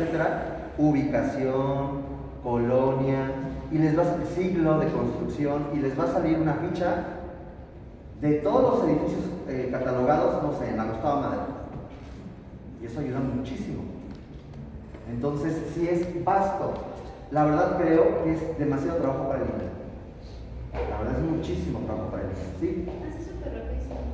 También hay otros edificios o construcciones que no son monumentos, no están catalogados como monumentos históricos, pero tampoco se les puede hacer modificaciones o se les debe pedir permiso porque están dentro de alguna zona. Claro, o porque son colindantes. Exactamente. Esto pasa con el polígono A, polígono B, que vamos a platicar mañana, en donde hay algunas cosas que se pueden hacer y otras no. ¿Por qué? Porque están en una zona. Ajá, porque a lo mejor uno ve y se hace como de, pero pues ¿por qué está catalogado? Pues a lo mejor no es como, aparentemente no tiene como alguna estructura importante, histórica o algo, pero es porque está dentro de una zona que sí es catalogada como que no se le puede ver. Y si no se busca regular, no te van a construir cualquier cosa que al final va a dañar la zona de patrimonio. Todo eso lo vamos a platicar mañana, ¿verdad?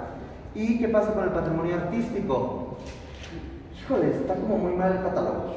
O sea, como que no sé qué onda con el INVAL. Hay 52 por decreto presidencial y el patrimonio que aquí encontramos es un patrimonio de los años 50 para atrás. Encontramos patrimonio del Porfiriato, encontramos patrimonio del Art Deco, que es del periodo postrevolucionario, encontramos patrimonio del movimiento moderno, pero muy a cuentagotas, y hasta ahí. O sea, esta arquitectura de los años 60, 70 no viene. Y lo platicamos en otro taller. Por ejemplo, el Estadio Azteca lo tumbó. Es que ahí juega la América, sí, pero no, independientemente de eso, sabemos que el Estadio Azteca tiene un valor histórico importante, artístico, pero no está catalogado. Entonces ahí es donde encontramos esos problemas. Ahora, ¿sí? Bueno, ya que dijiste de la Azteca, estaba la remodelación que de pasar de 80,000 y tantas personas de capacidad se redujo a 60,000. Y eso, en otro ejemplo de estadios, es lo que pasó con el DCU, que querían hacer unas modificaciones porque la FIFA sí lo manda, pero no se podía por las restricciones que tienen aquí en la Ciudad de México. Porque ya es patrimonio de la humanidad. Y si uno UNESCO te dice no, ya no. Entonces ya el pobre estadio quedó obsoleto para un futuro mundial, ya no se puede usar. Y qué bueno. Digo, también digo, sacaron el Azteca, nada más sacaron el Azteca de 2 años para la inauguración y los pocos partidos que va a haber. Los 5 o 6 partidos que va a haber y se acabó. Ahora, quiero ahorita, en lo que queda de la sesión, se va a platicar la importancia sobre qué podemos hacer como comunidad respecto al patrimonio. ¿Qué podemos hacer? Entonces, le voy a dar la palabra a la maestra Adriana y yo ya me callo, me voy a sentar, ¿vale? Buenas tardes. Y antes de entrar de lleno al tema de participación me voy a arrastrar un concepto que a los antropólogos nos fascina, que lo tocó él, que es cultura. Nosotros nos quedamos con la misma. Estudios sobre la cultura y no sabemos qué es cultura.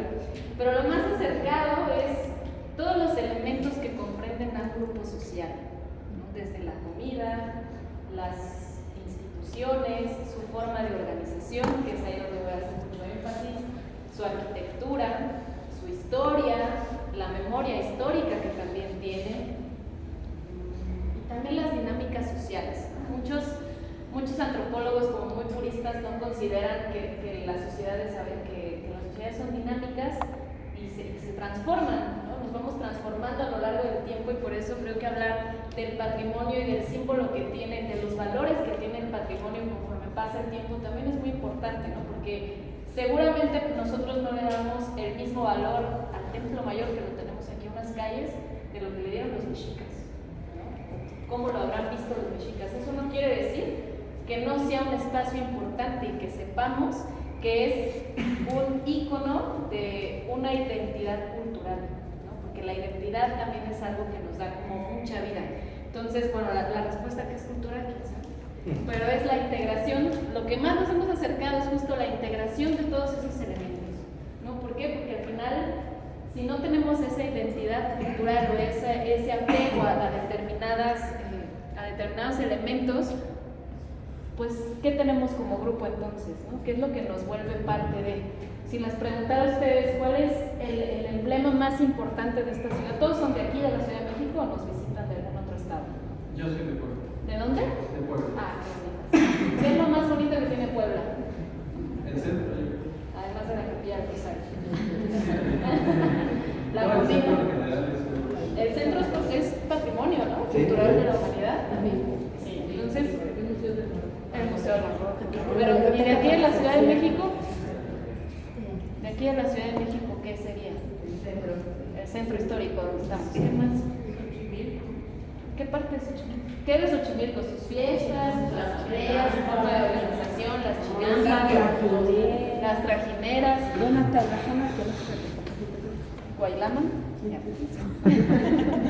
Ya está, fuimos a la presentación del viernes. Y también algo bien importante, ¿cómo transmitimos esto a las nuevas generaciones? ¿No? Porque además creo que desde ahí ya tenemos un error garrafal en cómo nos explican la historia, en el que parece que a nadie le gusta, cuando realmente cuando te platican la historia como eventos, no como buenos y malos, no como villanos y héroes, sino como personas que tuvieron que tomar decisiones en un contexto determinado, que se crearon obras arquitectónicas también en un contexto determinado y que se han protegido. ¿Por qué? Porque la gente se ha organizado para eso también. Más allá de la toma de decisiones, lo más importante es qué hace la gente por ese patrimonio, qué tanto valor le podemos dar y qué tanto cambian estos valores a lo largo de los años de los monumentos y de los emblemas, ¿no? O sea, para muchos pudo haber sido una completa falta de respeto lo que pasó con el Ángel, y para otros fue un movimiento simbólico que generó una nueva etapa también de decir, la sociedad cambió y la sociedad está demandando esto ahora, ¿no? También es bien complejo porque no todos vamos a pensar igual, y en la defensa del patrimonio tampoco se va a pensar igual, porque los valores que le damos a los inmuebles o a los muebles o a determinadas cosas es distinto. Sin embargo, sí hay una serie de categorías o de conceptos o de activos que le dan a cada elemento. ¿Para qué? Para su cuidado y protección. Pero ahora sí, entrando de lleno a la participación ciudadana, pues yo les voy a hablar, más allá de lo de la ley, que sí es importante retomarla, porque la ley, existe una ley de participación ciudadana en donde en el 2019 se integra, digamos, a las normas de la Ciudad de México. ¿Por qué? Porque cambia de Distrito Federal a Ciudad de México, que nos da una serie de pautas que dice que las autoridades están obligadas a informar, realizar audiencias y rendir cuentas ante personas y comunidades.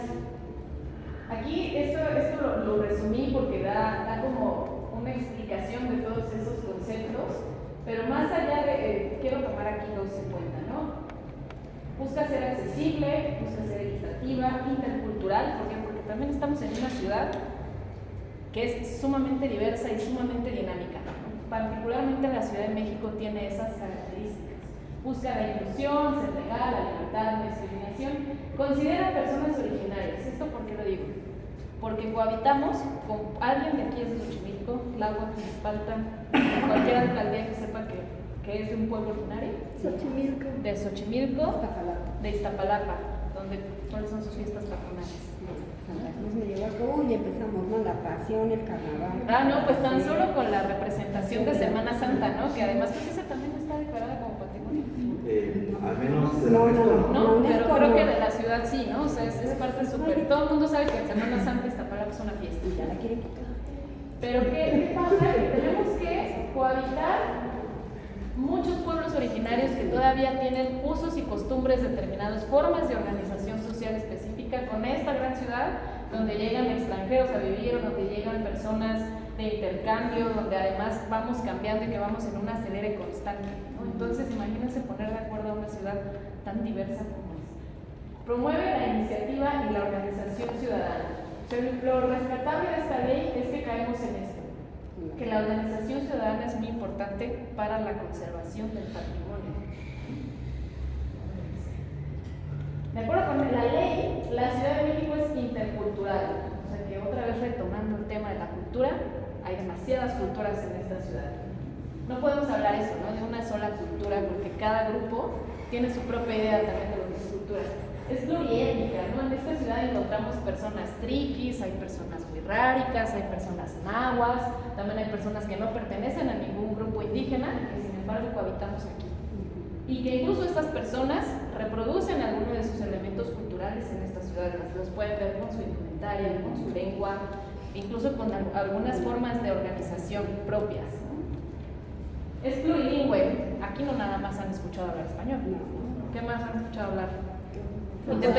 Mazahua, zapoteco, náhuatl. ¿Cómo? Sí. O sea, ¿Cómo más? Tzotzil, celtal, español, inglés, francés, italiano, de todo, ¿no? O sea, esta ciudad es plurilingüe, porque incluso hay personas de otros países que también se han establecido y que viven aquí, que pues no cambian su lengua, ¿no? O sea, sí se pueden comunicar en español, pero si los escuchan entre ellos, pues hablan su propio idioma. Pluricultural, otra vez la palabra cultura. La vamos a llevar yo creo que toda la semana, ¿no? Pluricultural. Que no es lo mismo que hay. Una pregunta. ¿Sí? Perdón. Dentro de lo plurilingüe también ya toman en cuenta la gente de lengua de señas.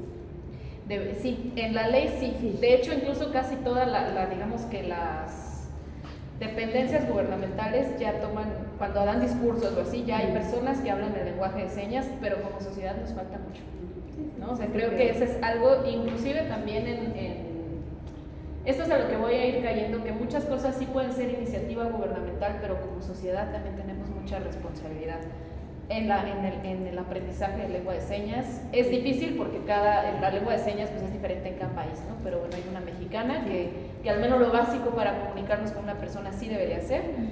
Las entradas y salidas de personas con discapacidad, en la ley sí los están tomando en cuenta, que toda la ley, al menos de participación ciudadana, tiene que estar de acuerdo a estas personas que Pero tienen también está distintas. que por eso choca, ¿verdad? Pero Mucho como con sociedad, lo del patrimonio, ¿no? Que si se puede hacer modificaciones o no. Porque, por ejemplo, hasta en las banquetas hace falta mucho eso. sí, ¿no? pues ya la las accesibilidad. banquetas. En el patrimonio, los edificios, pues me imagino que los accesos sí deberían poderse modificar para personas con discapacidad. Es todo un tema. Es todo un tema, pero sí se busca la inclusión. Entonces, ahí también podría ser un buen ejemplo para llamar a la participación ciudadana, ¿no? Sí. De decir, bueno, si a todos estamos conscientes que hay personas con capacidades diferentes, bueno, ¿qué sí podemos hacer para presionar un poco a estas dependencias en las que sí se pueda incluir a estas personas, ¿no? Buscando la manera de no dañar los inmuebles, ¿no? Pero sí darles acceso a. O sea, creo que también esto es mucho de como sociedad también hacia dónde nos queremos dirigir, ¿no? Como sociedad, sí, digamos, la ley lo tiene, el gobierno podría esforzarse en cumplirlo, pero también como sociedad necesitamos incluso sensibilizarnos mucho, ¿no? Con ese tema. Y creo que en este ejemplo decir el hecho de que nosotros no tengamos una capacidad diferente no quiere decir que no seamos sensibles a eso, ¿no? Al contrario, creo que deberíamos estar muy conscientes de todas estas, incluso el sistema braille, ¿no? También para personas que tienen cosa que no ven bien o que no pueden ver. Eso también es muy importante, ¿no? ¿Qué tanto participamos en esto? Porque la inclusión, más allá de también de la inclusión de las mujeres, de la participación, la inclusión creo que también va más allá. De acuerdo a la ley, así está, ahí está como lo que dice la ley, que es la participación ciudadana, un conjunto de actividades mediante las cuales toda persona tiene derecho individual o colectivo para intervenir en las decisiones públicas, deliberar, discutir. Lo que se busca es que la gente se organice o que también sea una iniciativa personal para contribuir en un beneficio de la sociedad en la que viven, particularmente aquí, de la Ciudad de México. Integrarse en programas, conocerlos, en fin. Para la ley existen 3 tipos de democracia: la directa, la participativa y la representativa. ¿Los conocían? ¿No? Hace rato mencionaron las clases de cívica y ética. Esto también debería de estar incluido en las clases de cívica y ética, ¿no? Porque también pues sí tenemos muchas leyes y tenemos muchas normas, pero en muchas ocasiones tampoco sabemos de qué tratan, ni quiénes son nuestros representantes, ni cuáles son nuestros derechos y también cuáles son nuestras obligaciones, ¿no? Porque no todo se trata de derechos, sino también de qué obligaciones tenemos como ciudadanos. Bueno, fueron las 3 más. La democracia directa es la donde la ciudadanía se pronuncia sin mediación de ningún delegado, o sea que una asamblea vecinal, ¿no? Me imagino que tienen un problema, no sé, de agua, de luz, de cualquier cosa, y entonces los vecinos, que eso es como muy común, ¿no? En la Ciudad de México, que hay asambleas vecinales, o para arreglar un parquecito, o sea, siempre toman como algunas decisiones, ¿no? Pero en conjunto y sin necesidad de que llegue el alcalde o de que llegue la policía o que llegue algún representante, ¿no? Son más bien toma de decisiones internas, que si lo transmitimos o si lo transportamos más bien a los pueblos originarios, pues sería como sus usos y costumbres, ¿no? Sus propias autoridades tradicionales, de cómo no intervienen autoridades del Estado, pero ellos saben tomar decisiones por sí mismos, ¿no? O sea, se organizan para justo la toma de decisiones. La participativa, esta, es el derecho a participar de forma individual o colectiva por medio de candidaturas o presupuestos. Es decir, que va a haber algún representante, entonces todos toman alguna decisión como de un representante y caen o también para justamente cómo se van a aplicar los presupuestos participativos, ¿no? Que también tiene que haber una organización, tiene que haber como un voto, tiene que haber o sea, como algo que venga desde la gente, ¿no? No es algo que el gobierno lo impulse, sino que el gobierno dice, bueno, ahí están los presupuestos, ustedes ven para qué lo quieren, y entonces hay un como voto de ver cuál es el que va a quedar. Y la representativa, en donde sí ya se ejerce el poder mediante los representantes, o sea, cualquier tipo de voto, alcaldes, presidentes municipales, que no es el caso, porque son más bien alcaldes, gobernadores, presidentes, etc. ¿Hasta aquí alguna duda? Nosotros, a diferencia de los pueblos originarios o indígenas que tienen algo que se llama consulta, o sea, ellos se llama consulta indígena, nosotros no tenemos acceso a ella, pero tenemos acceso a una consulta ciudadana. Ustedes, por ejemplo, que son parte de pueblos originarios, entrarían en esta o en la otra también, ¿no? Dependiendo de sus autoridades tradicionales. Aquí me enfoco más en la consulta ciudadana, ¿por qué? Porque es la que nos atañe a todos los que estamos aquí. En Puebla debe de haber algo parecido, pero no pertenece a ningún grupo indígena, ¿no? Entonces debe ser parte de una consulta ciudadana, pero ya dependiendo de las normas específicas del Estado de Puebla, ¿no? Y también depende de si eres de Puebla ciudad o de cualquier otro municipio. Pero bueno, ¿qué es la consulta? Es el mecanismo de democracia directa a través del cual las autoridades someten a consideración de la ciudadanía por medio de preguntas directas, foros, algún instrumento de consulta para cualquier tema que tenga impacto trascendental. O sea que nos tienen que consultar para hacer cambios en alguna parte de la ciudad, para toma de decisiones políticas. Este sexenio en particular nos llevó como demasiadas consultas. Y hay otra que es la consulta popular, no la puse aquí, pero la quería mencionar, que esa sí la promueve el Senado, ¿no? O sea, todas las consultas deben de ser previas, o sea que no te pueden llegar y decir, bueno, mañana los consulto, ¿no? O sea, sí tienen que darles un tiempo de 30 días, en prácticamente todas las asociaciones son mínimo 30 días hábiles para convocar a una consulta, en donde se da el tema y en la consulta se toman decisiones, ¿no? Ahí es donde las consultas deben de ser libres, ¿no? Tampoco puedes obligar a la gente a ir o no ir, pero que se promueve que la gente vaya. ¿Por qué? Porque creo que Y esto como sociedad sí es algo que nos falta mucho, participar en la toma de decisiones, ¿no? Estar como muy al pendiente de quiénes son los representantes, de cuándo salen estas consultas, de cuándo salen las convocatorias, porque muchas veces dejamos pasar muchos programas o muchas consultas porque no estamos familiarizados con esta responsabilidad democrática que también tenemos.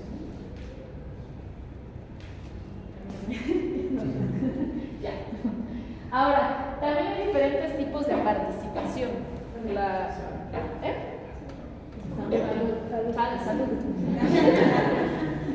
Salud. ¿Sabían eso? Que hay diferentes tipos de participación.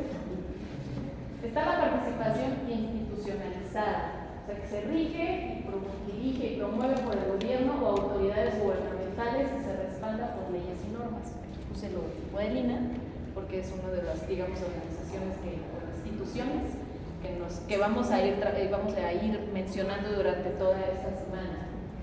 Pero bueno, a lo que se refiere es que hay una institución, ¿no?, que promueve esta participación. Hay otro tipo de participación que es la no institucionalizada, que son más bien asociaciones civiles. Un colectivo se organiza para tomar decisiones internas de su comunidad. O sea, sobre todo las asambleas son muy populares.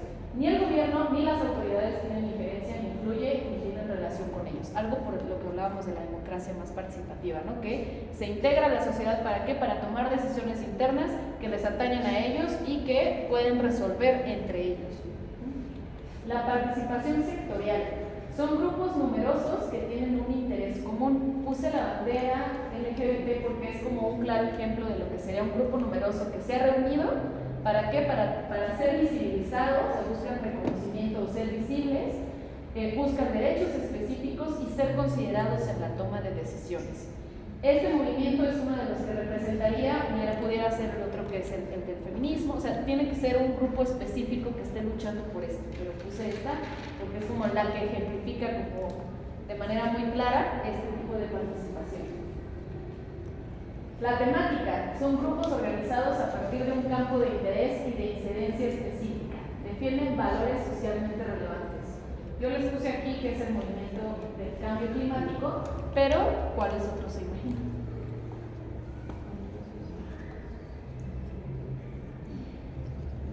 La defensa del territorio, por ejemplo. ¿Qué otra?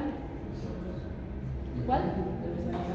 Defensa de los animales. Incluso hubo un movimiento en contra de la prueba de animales de prueba, así para que no fueran probados en medicamentos, ¿no?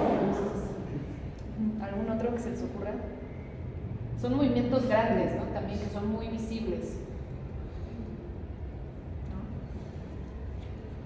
Hay movimientos, por ejemplo, en contra de la minería, movimientos como en contra de cualquier tipo, en contra de proyectos de infraestructura, hay movimientos por el agua, hay movimientos por la tierra, ¿no? Pero cuando vean que tienen un tema específico y que se integran además no solamente personas de una ciudad o de un estado, sino de muchos, esos son los movimientos temáticos.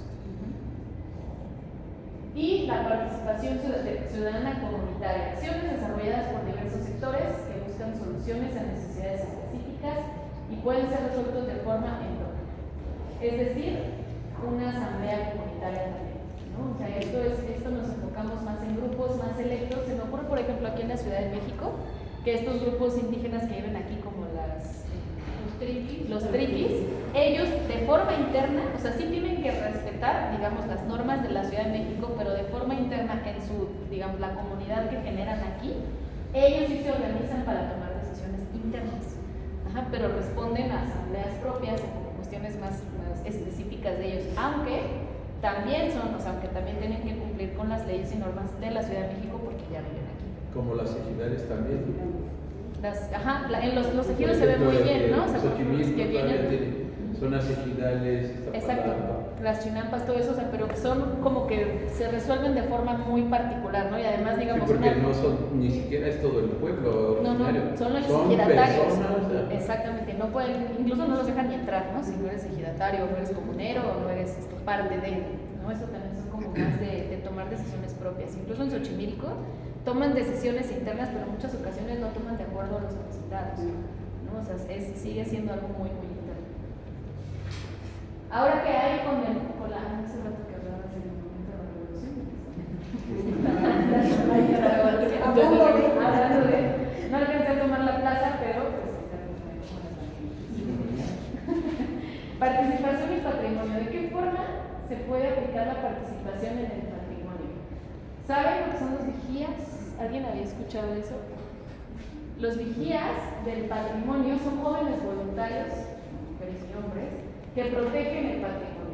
Es un programa que nace en el 2011 mediante la Coordinación Nacional de Patrimonio Cultural y Turismo, con la intención de que los jóvenes pues se sensibilicen a lo que es el patrimonio cultural de la Ciudad de México. Estoy hablando solamente de la Ciudad de México. Impulsa, aquí me gustó mucho esta palabra porque impulsa la participación ciudadana, fortalece la identidad local. Esto creo que es algo que dentro de estas dinámicas sociales se va perdiendo, ¿no? El desconocer el significado del patrimonio o de los inmuebles que nos rodean, pues a veces genera que la gente ya no los cuide o ya no les dé importancia, ¿no? Y entonces este tipo de programas lo que buscan es justamente visibilizar la importancia de que los jóvenes y las nuevas generaciones pues se interesen por este tipo de patrimonio, ¿no? O sea, de distintas maneras, estoy de acuerdo con usted, ¿no? Creo que ahorita ya estamos muy volcados en la tecnología, pudieran haber muchas formas de proteger este patrimonio sin necesidad de leer, como todas esas cosas que luego ponen, ¿no? Pero bueno, cambia, ¿no? Habrá gente que sí, habrá que empezar la inclusión, ¿no? Gente que lee, gente que es más de leer y menos tecnológica, entonces creo que hay que buscar las formas en las que todos tengan esta información sin caer solamente pues, en la tecnología, ¿no? Por ejemplo, utilizando mucho la tecnología podríamos dejar de lado a personas mayores que no están muy familiarizados con ella y que pues también se necesita informarles, ¿no? Se necesita transmitir eso hacia ellos. Fortalece el tejido social. Esto también es bien importante, porque una vez que tengas como muy claro el patrimonio o el lugar del que vienes, una identidad por el espacio del que vienes, y esto se ve mucho en Xochimilco, fortaleces este tejido. Y si hay un tejido social fortalecido y una organización fortalecida, difícilmente se destruye esta sociedad, ¿no? O sea, siempre esta organización promueve que la sociedad continúe, con sus cambios y su diversidad y demás, pero se mantiene. Y el sentido de pertenencia, ¿no? ¿A qué pertenecemos? A esta ciudad, a Xochimilco. En Xochimilco se encuentra mucho. Yo antes de ser de la Ciudad de México soy de Xochimilco, ¿no? Sí. Entonces, eso espero también son parte de la Ciudad de México. Pero este sentido de pertenencia es justamente lo que busca este tipo de vigías. Y se alinean los principios rectores de la UNESCO, o sea que debe cumplir con todos los patrimonios que implican lo de la UNESCO. Es importante, sí, pero desde mi punto de vista este programa le hace falta más difusión, ¿no? ¿Como para qué? Para tratar de llegar a muchos más jóvenes que seguramente se interesan y que pudieran ser parte de esto. La participación de las mujeres. También la ley promueve que las mujeres deben fomentar la participación en la toma de decisiones. La ley promueve la equidad y la integración en los comités y en las asambleas y todo tipo de órganos que tomen decisiones, ¿no? Hay que ser muy responsables con esta participación de las mujeres para no caer en una cuestión de que ahora por ser mujer o por ser hombre, sino de que también en cada toma de decisiones pues se elija a la persona adecuada para determinado cargo. Sin embargo, sí es bien importante que las mujeres participen y que tomen decisiones en sus propias comunidades, alcaldías, juntas de vecinos y demás, ¿no? O sea, creo que al menos aquí en la Ciudad de México ya empieza a haber un movimiento muy fuerte para esta participación y que bueno, que hay que seguirla promoviendo. Y para esto no nada más es un movimiento de las mujeres, también se requiere de que los hombres se sensibilicen a estas acciones que se empiezan a tomar desde el gobierno, pero que se necesita que los hombres también motiven este cambio, esta parte, digamos, incentiven esta participación de las mujeres.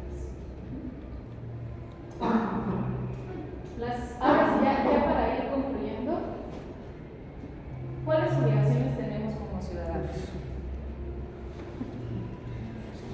Porque si les digo aquí que levanten la mano que está mal, todos van a levantar la mano, ¿no? ¿O no?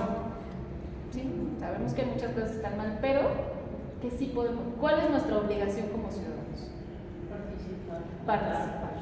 La participación es un derecho, pero también es una obligación, ¿no? Conocer estas leyes, ¿no? Para poder pedir que se respete y se cumpla un derecho, se necesita conocer cuáles son nuestros derechos, se necesita conocer las leyes, se necesita conocer quiénes son nuestros representantes, cuándo se toman decisiones, por qué se toman decisiones.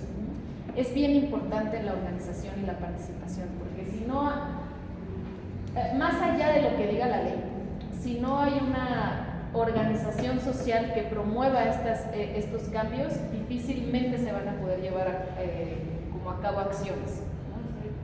Tenemos por obligación defender la Constitución y las leyes, también conocerlas, ¿no? Creo que empezamos desde conocer las leyes. Ya hay demasiadas leyes, ahorita al menos ya vimos 2 y hay muchas otras más. Toma de decisiones interna y organización, sobre todo aquí, la organización es indispensable. Velar por los intereses colectivos por encima de los individuales.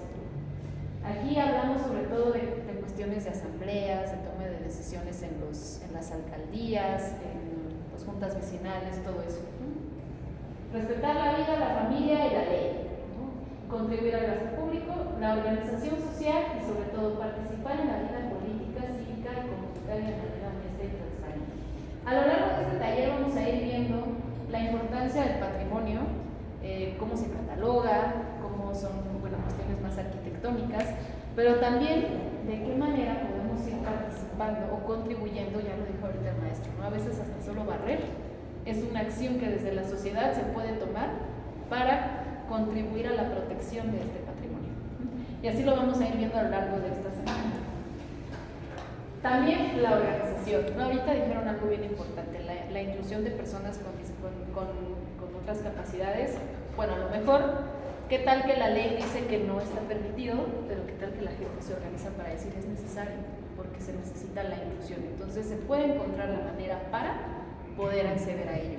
Pero para eso que se necesita organización social y participación.